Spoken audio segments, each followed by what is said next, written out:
Hey, what's going on, guys? It's David here from Genzio. We are in Dubai, and I'm here with Farbod.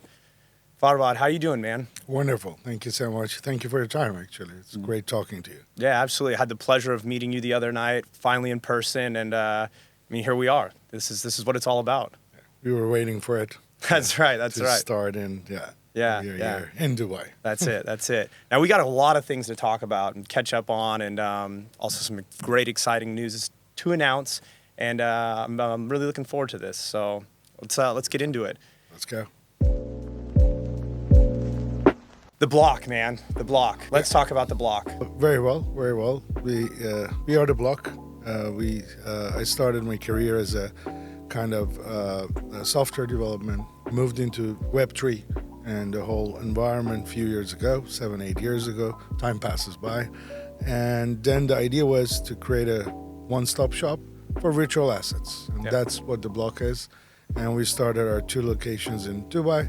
It has been a year we are working on it, and it's moving quite fast, and having great partnerships as you guys, it's making it easier.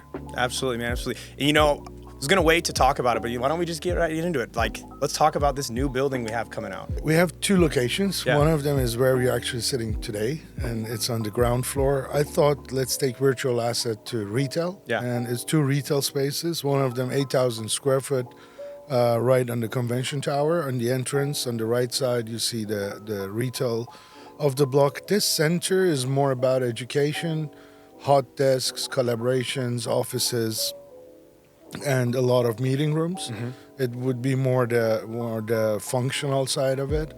One Central, which is around 6 minutes walk from here, it's the hub of everything what is virtual asset. Most of the companies are hosted there. We also took a retail space there. We have a permanent podcast studio, video studio for our members and partners. Then we have the Launchpad. That one is really cool because it's like New York Stock Exchange. You ring the bell. Now here you would just go and buzz your token. A lot of show is going on. Around 200 square meters of LED screens. Coffee shop, obviously. Need that. Without that wouldn't work. Event space, launch space, some hot desks, and that's where we are at TheBlock. And opening the One Central, opening in a few weeks. The one sitting here, we are a bit delayed. We had some construction issues that we are solving. I think it would be 5 weeks from now. Yeah, a couple little hurdles. That never hurt anybody. Makes it stronger. Makes us much stronger. That's right. we are a bit delayed, but it's everybody are doing a great job. I'm blessed to have a great team here. Yeah. I'll touch on that for sure. Great team. Like I mentioned, I had the pleasure of meeting you the other night at that event, and I got to meet quite a bit of the team. And it's quite apparent you've built somewhat of a culture that is very, friendly, team-driven, and it's fantastic. And as a leader, do you strive to create this atmosphere, or does it just naturally happen? Look, I think you need to push it a bit, but at the same time, when you have a dynamic team, anybody who doesn't suit to that kind of culture, they fall out by themselves. Yeah. I don't need to do the hassle of choosing. And the team, the start was tough to find a few core people that they would drive the structure and drive the passion that they have. But now they are so well integrated. Yeah. They don't get me involved. Sometimes I get jealous, like why I'm not involved in it, but I'm so happy to see that everything is self-driven. No, it's true. I think they were awesome the other night as well. Thank you. Yeah, cool. Now, let's talk about a little bit about you and your history, right? Now, obviously, TheBlock is a massive milestone, but I'm well aware that you have achieved quite a bit previously before this. Can we touch a little bit on your background? Sure. Okay. Born in Tehran, Iran, raised up partially in California, LA, because my family moved there, and the rest I spent mostly in Austria. Upper Austria, Linz. I studied Kepler University, and then I started my company when I was 19, and that was a problem and a good thing. Learned a lot, but I went the hard way. Not to have experience of running a company and learning all by doing the mistakes, but it was fun at the same time. Being self-employed when you're young, it was a little bit like a proud and it's cool, but at the same time it was tough. Yeah. Sometimes I was working in another company to get salary to pay my own staff. and that was the funny parts of start. But no, I have always been in industry of software. Initially a bit of hardware design, but we stopped it, and we went into software. We did a lot of e-commerce software, and then I moved a lot into fintech. And it was not always my choice of what I do, but it was more the clientele that I could achieve to sign agreements with them. It was wireless payments, everything that those days was new, nowadays is given. And that was the journey until I got a lot of projects in Web3. And then especially what I'm really proud of, one of them was the Gustav Klimt, the painting of the famous painting that is actually hosted in a museum of Belvedere, Vienna. It's a government-owned entity, and it was tough to get the project. It took us 9 months negotiation, but at the end we got it. We did the first NFT, and then we started doing RWAs there. And that made a big milestone that I got more projects into Web3. Before that, we were a little bit unknown into the field. And then it started, and we learned a lot. We lost a lot of money, as everyone in NFT market, but it was a great experience. Actually, when I remember it, it was really cool. And now moving forward, I'm putting a lot of pressure on RWAs. I think the real world asset tokenization is the next to come. And learning and failing, succeeding, and tryouts, but we're there. Yeah, I mean, what you said in the beginning about, being 19, failing, I was listening to something this morning, ironically enough, and he's talking about, well, I have a backup plan. I don't want to fall back. If I want to fall, I want to fall forward, That's one thing. Yeah, right, But that's awesome. Now, one thing for sure is this RWA, tokenizing RWAs. And this is something, I mean, when I speak to people back home, for example, like my mom, who really doesn't have a grasp on what it is, NFTs and this kind of tokenizing something. The way that it makes it easier for me to explain is tokenizing RWAs. And I mean, I could be incorrect, but from my understanding, really, that is a big thing that's booming here right now with real estate. You could tokenize an apartment, and it's definitely something that is just massive. And I think it's giving people an opportunity that are outside of blockchain a chance to get involved. Look, I think it's a great move, because if we would have the RWAs first and then the crypto boom, it would be much larger. Because the entry point for people into financial instruments that they're digital, they found out about crypto and everybody had questions. We know there was a lot of scams going on, a lot of good projects, still is.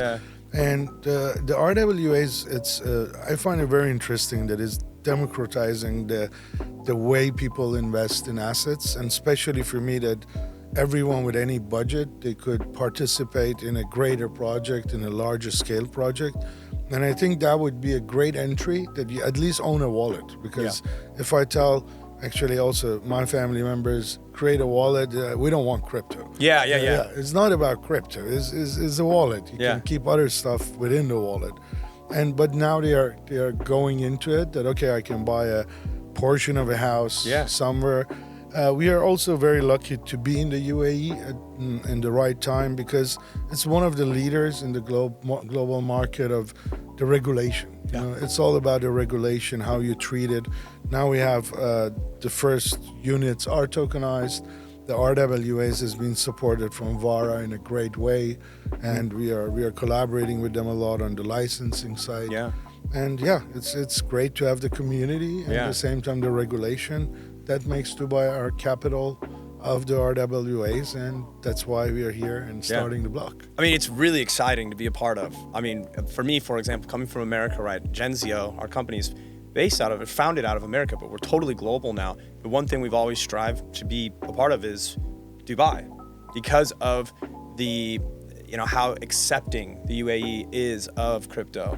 And, at the end of the day, it's like it's at such a small, like we're so early, right? That community is a massive thing.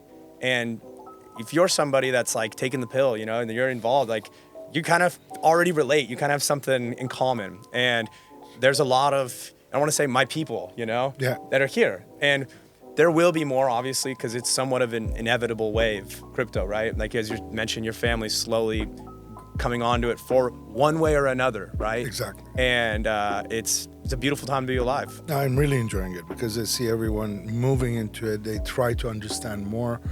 Everybody asks questions on that. And the RWAs for me is like the future of finance, the way the finance will work in the new world, everything based on smart contracts, more global, because if you look at the current market, every country have their own rules, regulation. You cannot go crossover and invest in various assets around the globe. I think that's the matter that is happening now, that it makes us really happy and we enjoy it.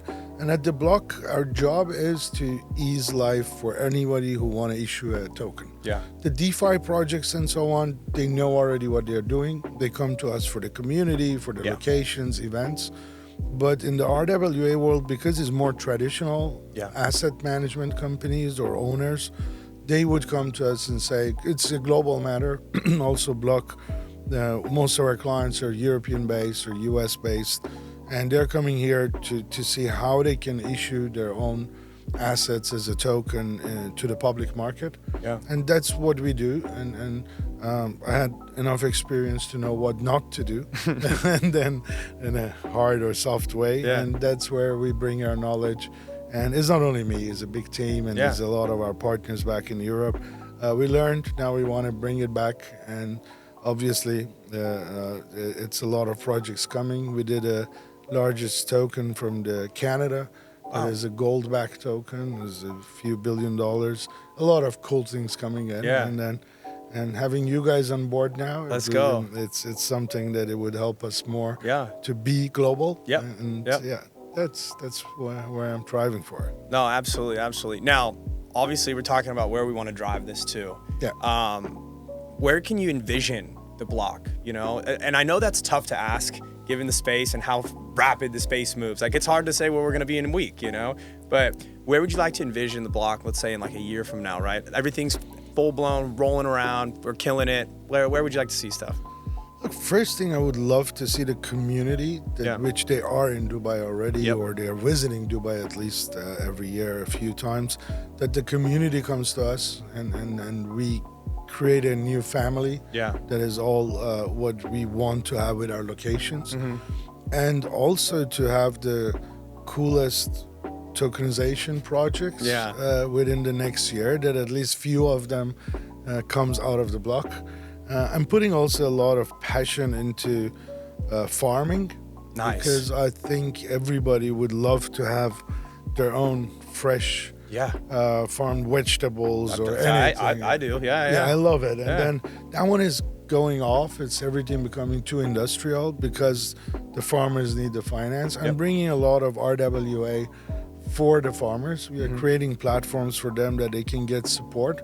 And the fun part is when you invest with them, you don't need actually to take money back or dividend. You take great products. It's like we had a project in Greece that we did for an olive farm, and it's really cool because we put a bulk there, how much olive oil you use per year, and it would tell you need to invest $1,700, and then you would be able to get free olive oils, and that gives you ownership. Well, that's awesome. I mean, olive oil, for example, is a fantastic product, and being able to like take how much you would use in a year and be able to, because you're going to buy it anyways, you know? Exactly. That's like, and also, you know, anything farming. I mean, to own a vineyard is a dream of a lot of people. Yeah. Now that we can own a fraction of it, still is cool. I own it. I'm a part of it.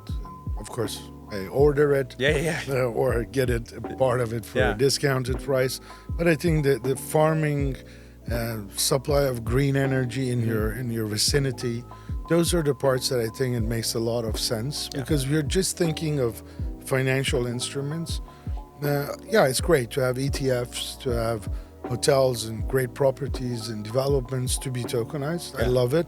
But we shouldn't forget also that there's other stuff that we can use it for. You know, it's like not only looking as a profit-making machine, looking to improve our quality of lives. Well, it's a sense of pride as well. Exactly, the sense of pride, owning it.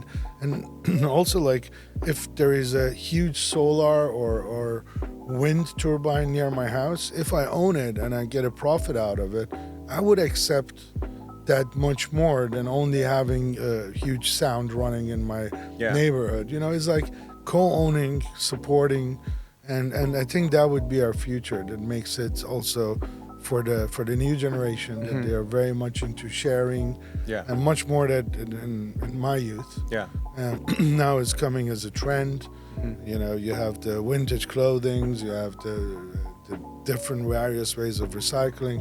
Even building up recycling facilities co-owned. Because why we need to wait for governments that they don't want to finance it or they want it, why we don't get together and do a facility just because we live in that neighborhood and we love where home is. It's like, those are the things that I'm on the passionate side of doing. But obviously we need the ETFs and everyone. They pay the bills. You gotta eat. Exactly. But at the same time, working on a lot of projects in different methods. That's awesome, man. That's awesome. And, you know, something you mentioned a little bit before was like, you're bringing, you know, with the people that are tokenizing real world assets, maybe they're coming from outside of Web3 and they don't really know too much about it. You guys are assisting them with the knowledge of how to do it. And, you know, something like us, for example, as we've scaled, we've decided like, hey, let's not just be Web3. Let's help projects outside of Web3. And then unintentionally, we kind of became a bridge for some of these projects because it's like, hey, you probably benefit if you became a little more crypto friendly. And so it's like, it's something that's like, you're providing to the community, but also it's, you know, it's lucrative. True. Look at connecting the Web 2, Web 3, even Web 0 sometimes I call it, the main assets is like, all those makes the sense of the future market.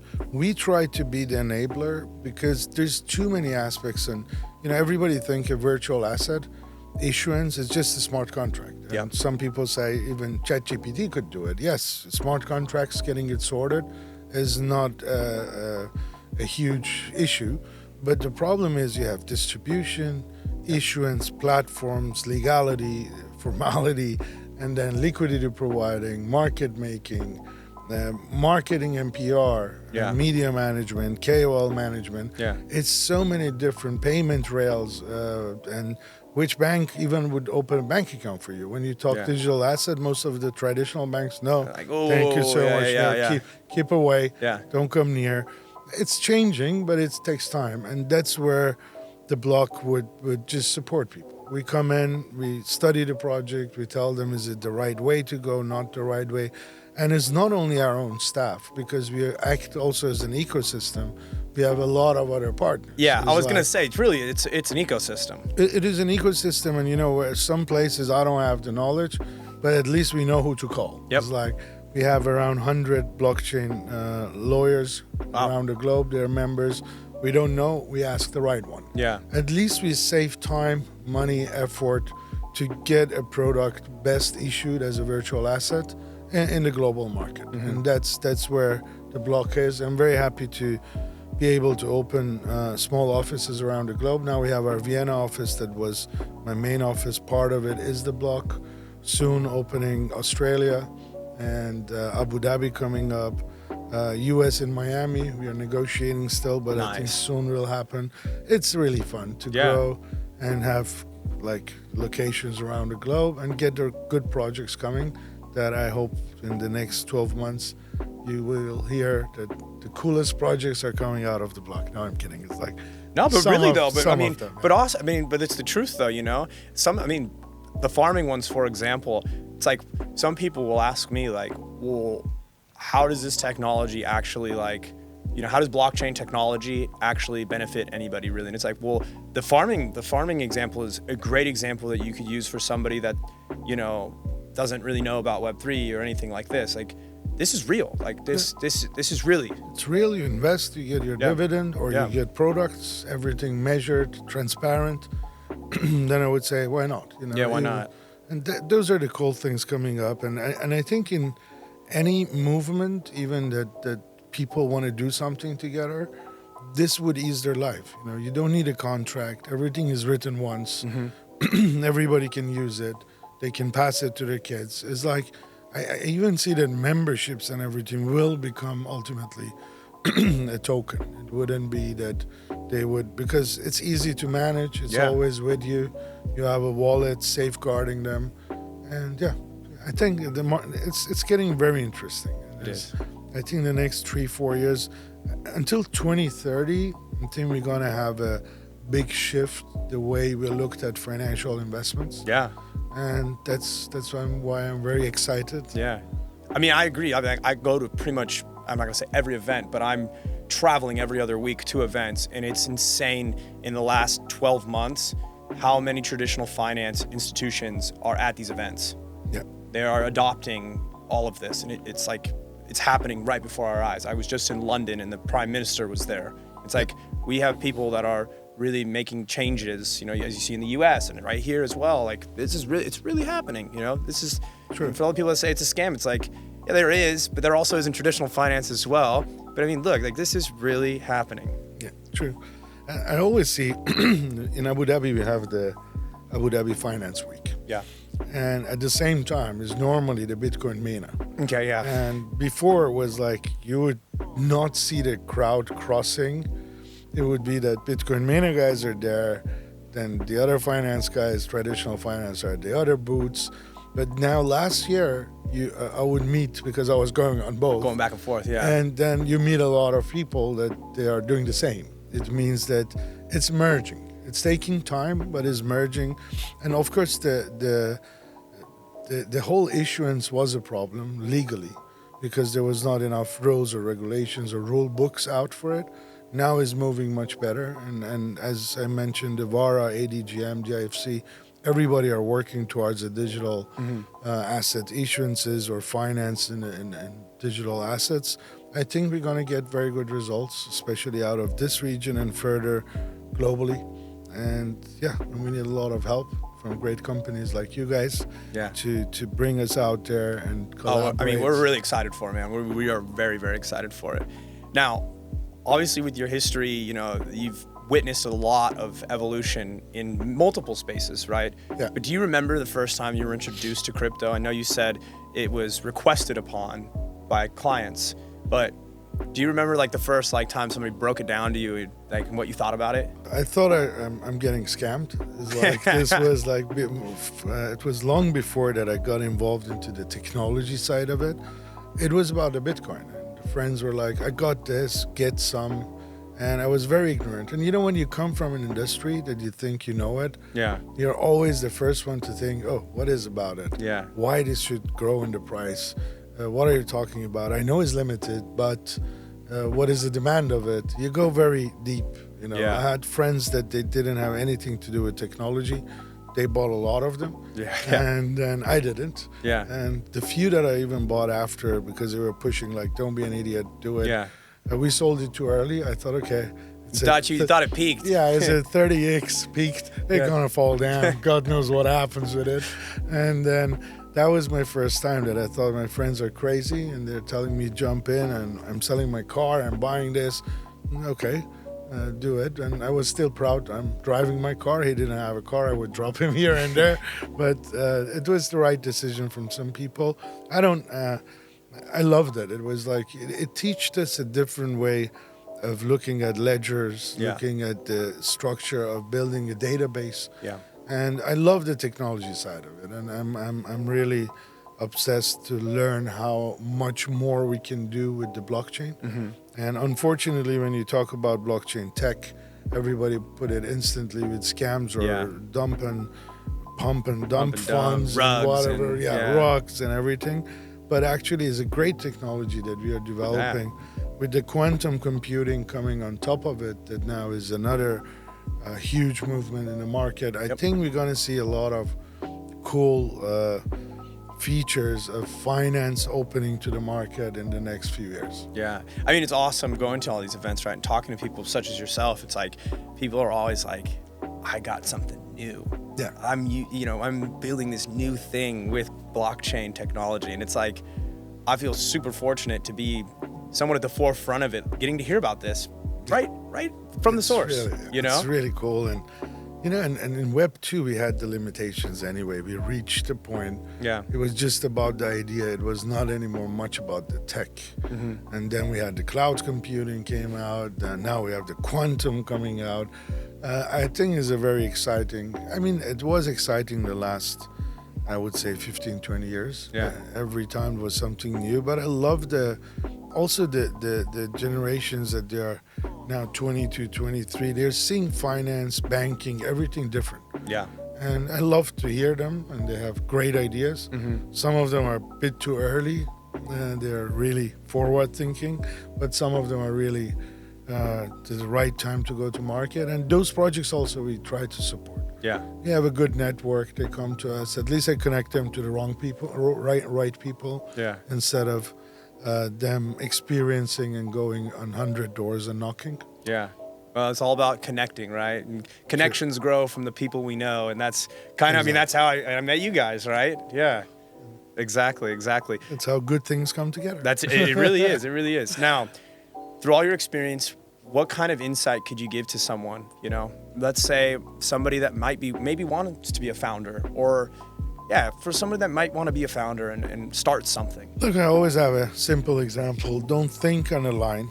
Always, because if you say, I have this, then I achieve this, then I achieve that, you will never start it, because there's always one missing that it makes you stop. I always think as a target, is in the middle, is a circle format. I see what I have, what I don't have, I go get it from friends, network, and and it's to being brave a little bit, not to think much what's gonna happen. What's gonna happen, we don't know. Yeah. And if any other founders that they were very successful, if they knew that will happen, they wouldn't go through that struggle that they did. It's just start what you're passionate about. We have one life. It's not that long. It's short. If you enjoy it, to become a founder, go and fail, because the failure is the only thing that teaches you. That's it. I mean, I've failed multiple times. Sometimes it was harder to get up. Sometimes it was easier. But still, if you don't fail, you will never achieve what you want, and you would never appreciate it.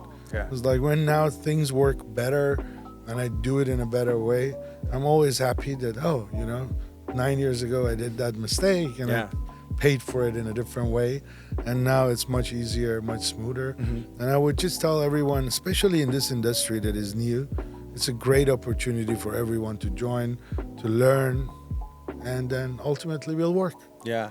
I and thank you for that. But I love that you mentioned failure, because isn't it weird? Or it's not weird. I mean, it makes sense why, because maybe condition yourself isn't what happens, but you get tougher. And myself, I played baseball for a long time, and I think of baseball immediately.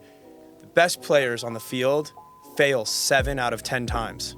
True. The best. You make the All-Star That's a great team. example. You make the All-Star team. If you fail 7 out of 10, all you have to do is hit the ball 3 times, and you succeed. You're the best. So failure. It's the only way we learn it, and the only way you remember it. Yeah. And you restructure. Yep. If everything is smooth, you wouldn't change. Yeah. Change the way you think, change the way you act.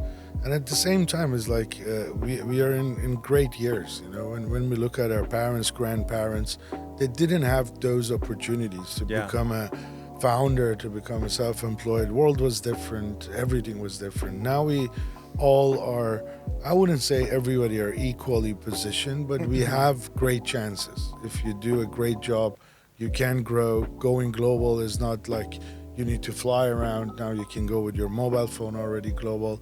We are in great times, and I'm very happy to be living in these times. Yeah. And it's enjoying. The fail is enjoy.